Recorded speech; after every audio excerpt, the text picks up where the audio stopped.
మళ్ళా క్రిస్మస్ పారాయణమే అనుకోండి, అది చెప్తున్నంతసేపు దేవుని స్తుతిద్దాం. ఈ క్రిస్మస్ ఎలా మొదలైందంటే, మరి ఎప్పుడు మొదలైంది క్రిస్మస్ అంటే చాలామంది ఏమంటారంటే 2024 సంవత్సరాల క్రితం యేసయ్య పుట్టాడు, అప్పుడు మొదలైంది క్రిస్మస్, అంతే కదా అని కొంతమంది అంటారు.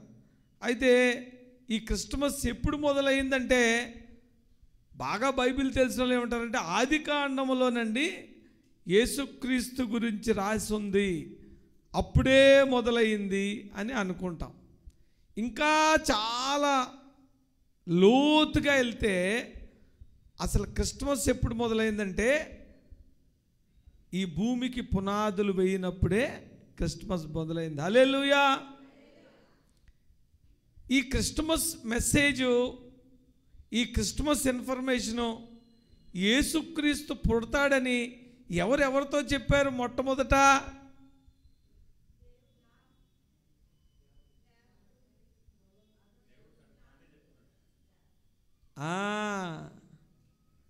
అందరూ అనుకుంటారు దూతలు వచ్చి ఇదిగో సంతోషకరమైన శుభవార్తమానం, మీ కొడుకు రక్షకుడు పుట్టాడు అని చెప్పాడు, కరెక్టే.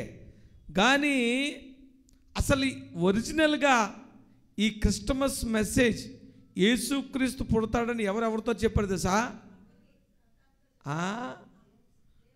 దేవుడు సాతానుతో చెప్పాడు. అబ్బాయి, నువ్వు వచ్చావు, నా పిల్లలను మోసపరిచావు, నేనేదైతే అనుకున్నానో, ఎటువంటి అన్యోన్యమైన కుటుంబంగా మేము ఉందాం అనుకున్నామో దాన్ని నువ్వు పాడు చేశావు. కాబట్టి నేను నీ సంతానానికి స్త్రీ సంతానానికి సర్ప సంతానానికి వైరము కలుగు చేస్తాను, ఆయన వస్తాడు చూడు, తొక్కుతాడు అన్నాడు. Hallelujah. That is the announcement of Christmas.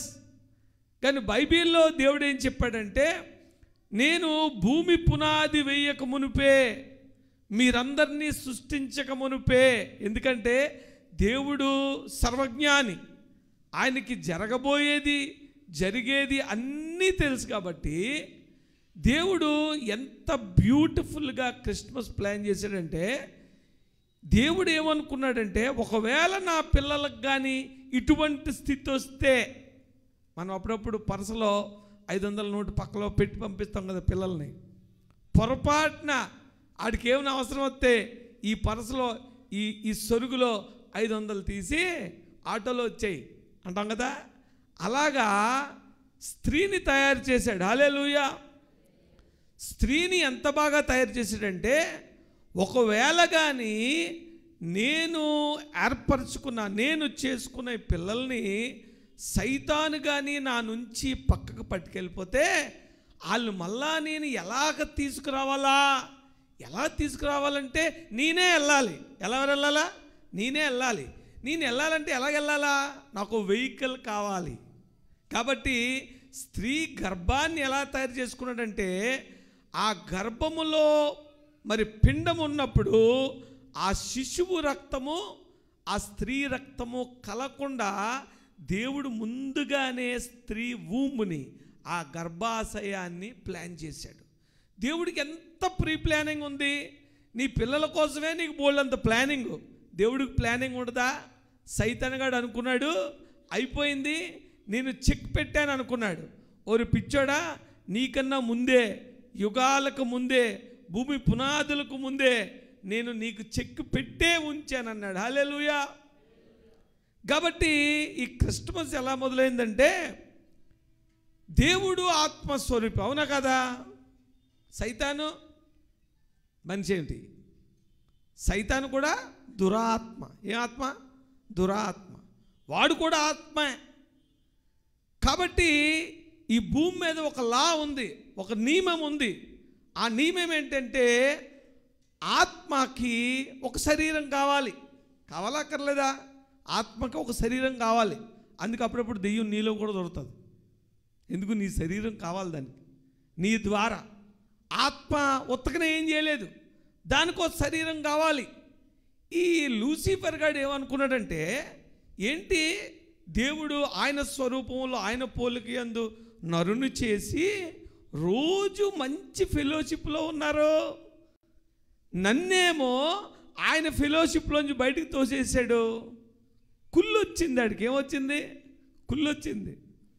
కుళ్ళు వచ్చి ఏమనుకున్నాడంటే నాకు లేని దాడికి ఎందుకు ఉండాలి. సైతాన్ గాడు యాటిట్యూడ్ ఏంటి? నాకు లేనిది ఇంకోటి ఉండకూడదు. చాలామందికి ఇలాంటి సైతాన్ యాటిట్యూడ్ ఉంటుంది. మనకు లేనిది ఇంకోటికి ఉంటే ఏడుపు అన్నమాట. అలా ఏడ్చేవాళ్ళందరూ సైతాన్ పిల్లలే. ఎప్పుడైతే అలాగ అనుకున్నాడో అప్పుడు వాడికి శరీరం కావాలి కాబట్టి వెళ్ళి ఎవరితో నెగోషియేట్ చేశాడు? సర్పంతో నెగోషియేట్ చేశాడు. ఈ సైతాన్ గాడు అబద్ధికుడు, ఈ సైతాన్ గాడు ఇల్లీగల్ క్యాండిడేట్. లీగల్గా ఏమీ చేయలేడు, స్ట్రైట్ ఫార్వర్డ్గా ఏం చేయడు. అన్ని బ్యాక్ డ్రాప్లోని చేస్తాడు, అన్ని అరాచకాలు చేస్తాడు, అన్ని పద్ధతి లేనివి చేస్తాడు, అన్ని కుయుక్తులు చేస్తాడనమాట. కాబట్టి ఈ ఆత్మకి ఒక శరీరం కావాలి. కాబట్టి ఈ జంతువుల్లో ఆత్మ ఉంటుందా? ఉండదు. మనుషుల్లోకే దూరాలి. కానీ వీడు ఎంత ఇల్లీగల్ క్యాండిడేట్ అంటే, ఎంత అపవాది. మరి స్ట్రైట్ ఫార్వర్డ్, అందుకాడు అపవాది. లేకపోతే అపవాది ఎందుకు అవుతాడు? ఆడన్నీ కూడా రూల్స్ ఏం చేస్తాడు? బ్రేక్ చేస్తాడు. కాబట్టి ఈ శరీరంలోకి, ఈ సర్పంలోకి ఈ దురాత్మగాడు ప్రవేశించి ఆదాము అవ్వని ఇల్లీగల్గా మోసం చేశాడు. కాబట్టి యేసుక్రీస్తు ఏం చెప్పాడంటే, యెహోవా దేవుడు ఏం చెప్పాడంటే, అబ్బాయి నువ్వు ఇల్లీగల్గా సర్పంలోకి ప్రవేశించి నా పిల్లలను మోసం చేశావు కాబట్టి ఇదిగో నేను లీగల్గా వస్తున్నాను అన్నాడు. హల్లెలూయా. దేవుడు లీగల్గానే వస్తాడు. దేవుడు పద్ధతి లేకుండా ఈ ఇల్లీగల్ ఎంట్రీ ఇవ్వలేదు. వెరీ లీగల్గా ఏ మనిషినైతే నువ్వు మోసం చేసావో అదే మనిషి రూపంలో వచ్చి నిన్ను, నీ తలను అనగదొక్కుతాను అని ఏదేను వనంలోనే ఈ క్రిస్మస్ని అనౌన్స్ చేశాడు. సో దేవుడు లీగల్గా వచ్చాడు. సైతాన్ ఎలాగొచ్చింది? ఇల్లీగల్గా వచ్చింది. మరి మనిషి ఏం కోల్పోయాడు? పాపం చేయడం వల్ల లీగల్గా తనకున్న అధికారాన్ని కోల్పోయాడు. దేవుడు ఆదాము అవ్వలతో ఏమన్నాడు తెలుసా? దేవుడు మొదట్లో ఏమన్నాడు? చాలాసార్లు చెప్పాను. మన స్వరూపమందు మన పోలిక చెప్పున నరుని చేతుము రండి అన్నాడు. మన అన్నాడా లేదా? ఆ కిందకు వస్తే భూమిని అంతటినీ అన్ని సృష్టించి నరుల్ని ఏలమన్నాడు. నరులు దాన్ని ఏలుతారన్నాడు. మనం అనలేదు అక్కడ. ఆ ముందే ఏమంటాడంటే మనము అంటాడు. దేవుడితోనే మాట్లాడుకుంటాడు. ఆ కిందకు వచ్చాక ఇదంతటిని ఎవరు ఏలాలా? నరుడు ఏలాలా. మనం ఏల్దామనలేదు, నేను నరుడు కలిపి ఏల్దామనలేదు. వాళ్ళు ఏలాలి దీన్ని. వాళ్ళకి అప్పచెప్పాను. అధికారం ఎవరికి ఇచ్చాడు? నరుడికి ఇచ్చాడు. కానీ పాపము చేసి నరుడు ఏం చేశాడు? లీగల్గా వచ్చిన అథారిటీ, అసలు భూమి మీద అథారిటీ ఎవరికి ఇచ్చారు? నరుడికి ఇచ్చాడు దేవుడు. అసలు నరుడు లేడు కాబట్టి వర్షం కూడా కురిపించలేదు అంటాడు ఆది కాండంలోనే. నరుడిని ఇంకా చేయనందున ఈ భూమి మీద వర్షమే కురిపించలేదట దేవుడు. ఈ భూమిని మొత్తం అధికారం ఇదంతా ఎవరి కోసం చేశాడు తెలుసా? నరుడి కోసమే చేశాడు. ఒక విధంగా చెప్పాలంటే గర్భిణీ స్త్రీలు స్వెటర్ అల్తారా? ఎందుకు? కడుపులో ఉండగానే అల్లం మొదలెడతారు.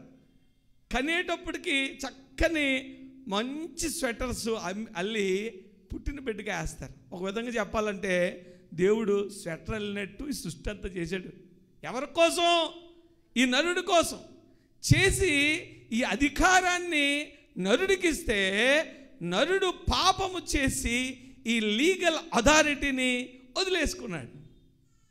ఈ లీగల్ అథారిటీని వదిలేసుకున్నాడు. ఎవరికి ఇచ్చేసాడు? సైతానికి ఇచ్చేసాడు. సైతాను ఇల్లీగల్గా వచ్చి నరుని దగ్గర ఉన్న లీగల్ అథారిటీని పోగొట్టింది కాబట్టి దేవుడు మరియ ద్వారా లీగల్గా వచ్చి లీగల్గా ఈ పాపం నుంచి మనిషిని విడిపించి మళ్ళా లీగల్గా దేవునితో మొదటి ఆదాము సంబంధాన్ని ఏర్పరచడమే క్రిస్మస్ యొక్క ముఖ్య ఉద్దేశం. హల్లెలూయా. ఇది క్రిస్మస్.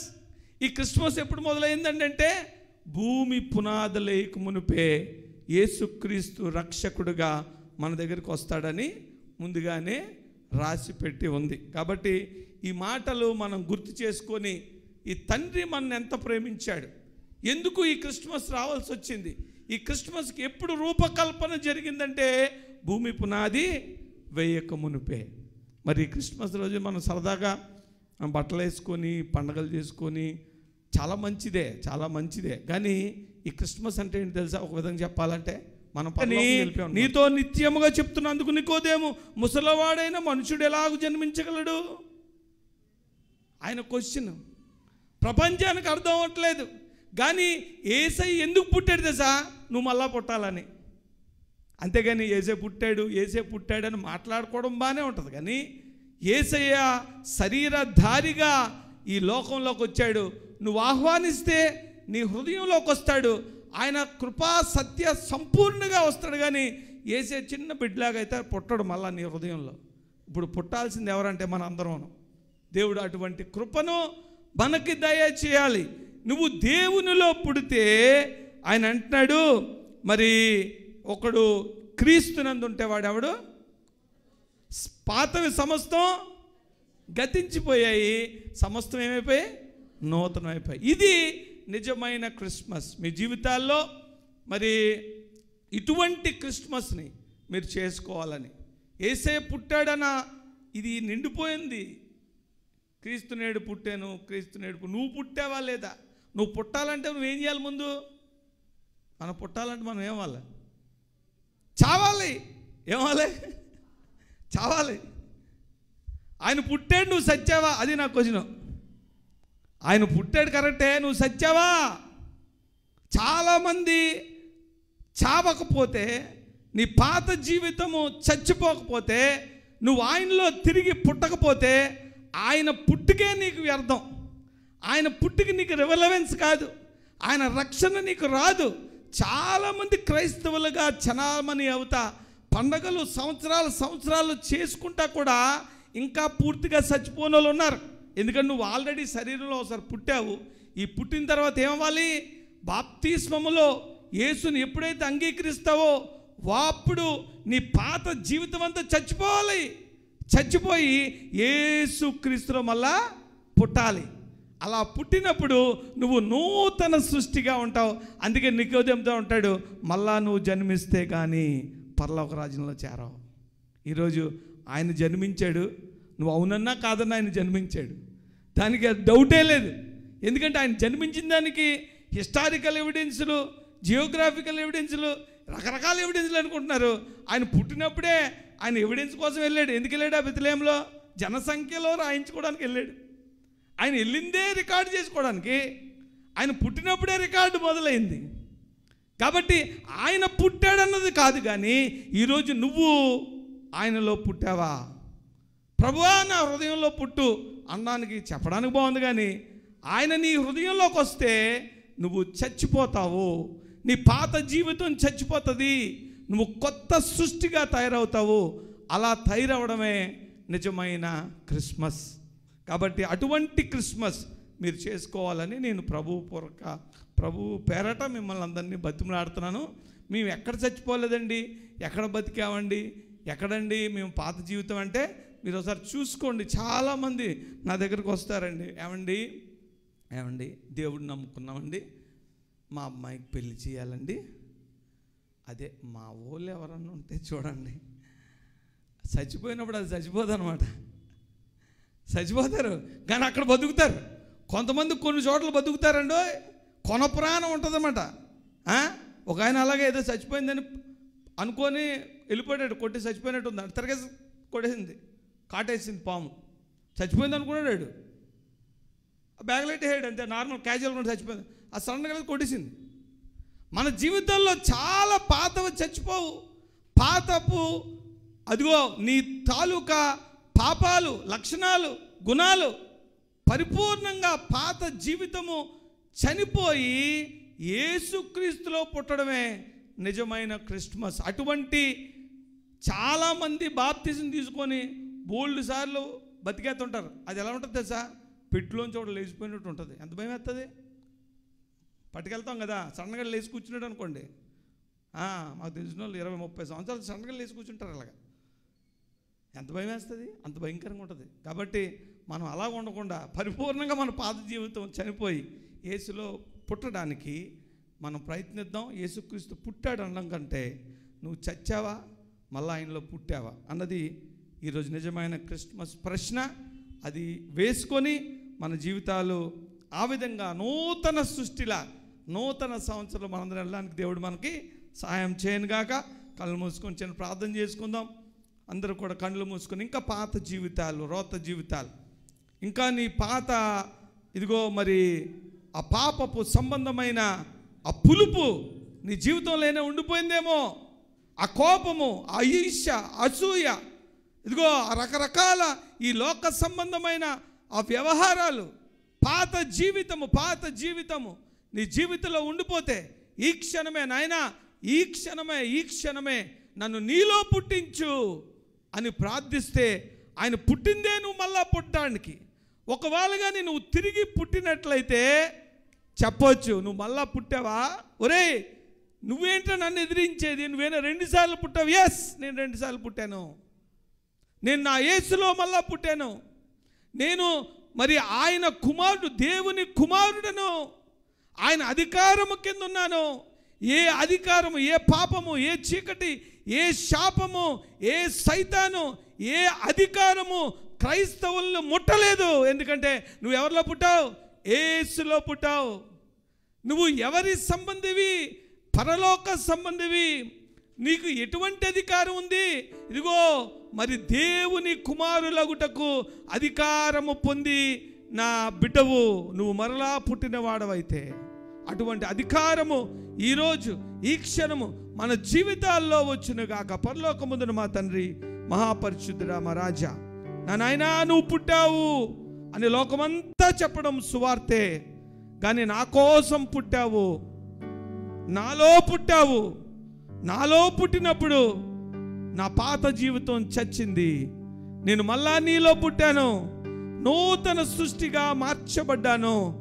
అలాగ అందరూ మార్చబడితేనే పరలోక రాజ్యం, ఒకడు మరలా జన్మించితే గాని వాడు పరలోకంలో చేరడని నిశ్చయముగా నీతో చెబుతున్నానన్న మాటలు ఈ బిడ్డలకు ప్రకటిస్తుండగా వీరందరినీ మార్చి నూతన సృష్టిగా మలచమని మా ప్రభువు రక్షకుడిన యేసు నామములో అతి వినయముగా అడిగి వేడుకొంచున్నాము తండ్రి. ఆమేన్. God bless you. Happy Christmas.